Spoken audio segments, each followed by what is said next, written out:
Welcome back to the Sports Source. This segment brought to you by the Topoco Lodge. If you're looking for a spot for a church retreat, corporate retreat, business meeting, reunion, even a wedding, visit topoco.com and click the word groups. You'll find out all about their dining and lodging options, plus all sorts of meeting facilities they have. You can see them right there. They've even got a theater room in there. The Topoco Lodge, it's a terrific place to take your team, to take your family, to take your church, whoever. It's a great place to go. Find out more at topoco.com. All right, let's take a look at the road ahead for Tennessee.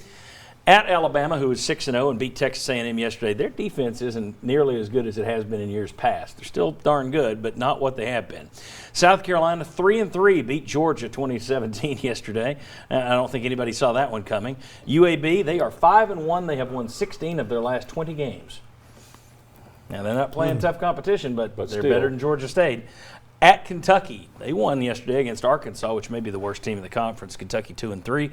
Missouri 5-1. Didn't look spectacular. Kelly Bryant was in there, but they didn't ask him to run much. He threw really well as they beat Ole Miss 38-27. And Vanderbilt, nice knowing you, Derek Mason, 1-5 with a loss to UNLV. You know, it's funny. You look at Joe Moorhead and Derek Mason, and they really make Dan Mullen and James Franklin look good. To see how quickly, I mean, really, that's how you measure what a great job those guys did, because how quickly did Vandy and Mississippi State turn back into pumpkins once those guys were gone.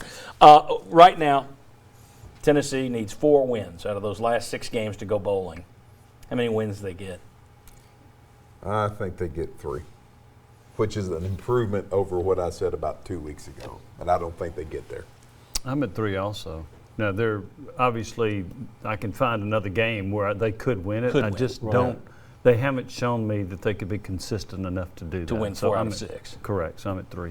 Okay, Chuck. I think that's the magic number. You know, that's just how it looks when you look at what's left. And 2 of the opponents, you really do not see a favorable chance of winning.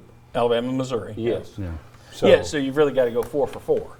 Correct. Yes. Outside of those, you need to beat South Carolina. And you look at Carolina, it's like, okay, they lost their starting quarterback yesterday, so now they're down to quarterback number 3. Now, that was good enough to hold on and beat Georgia.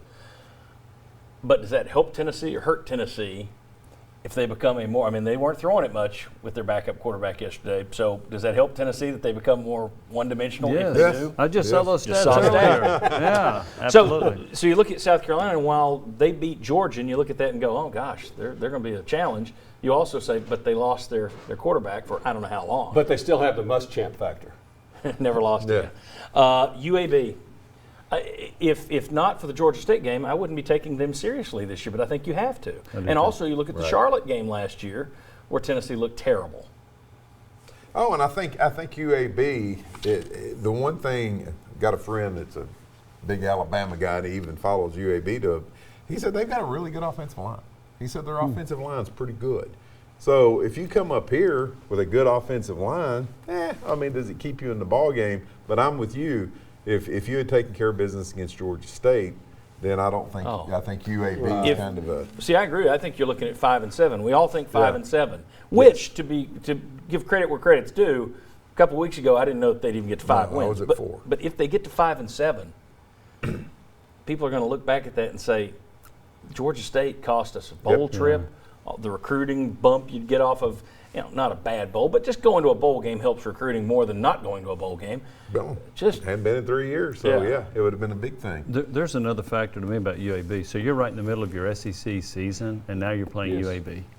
So how do you really get up for them? Well, you know what? I think it'll be a little bit easier because of Georgia State, though. Maybe. It may be, but how are you physically? What does your injury list look like? And do you try and rest somebody because you've got an SEC game coming up?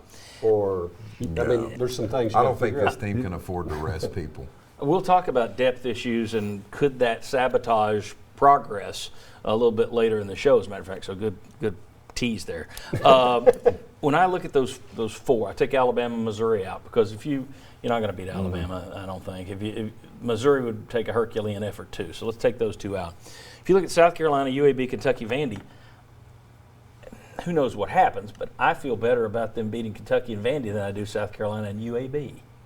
Am I crazy? No, I don't think you are. You had UAB as the upset special before the season. I sure did. I mean, I don't know. I still think. What are the first ones in the win column for you? The first ones are Kentucky and Vandy. Or no, UAB, excuse me. Okay. UAB's the first one in there, and then I'm going to go Vandy, and then I'm going to go Kentucky. I think UAB will be better than Vanderbilt.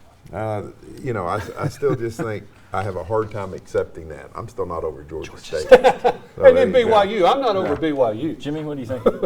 I think that. What are the two first? What are the first Jimmy's two not wins over on the Macho list? Grunt. So I think I'm going to go UAB and then Vanderbilt. But the one about Kentucky and South Carolina is iffy because of the quarterback situation in South Carolina. I think Kentucky on the road is going to be harder than South Carolina at home. UAB's got a pretty good quarterback too. I'll just say that. Can he run? He can throw. I'm looking for balance versus not balance. Well, yeah. So, all right. Coming up next, it's our Beat the House segment. Where does Chuck put the line for Tennessee, Alabama?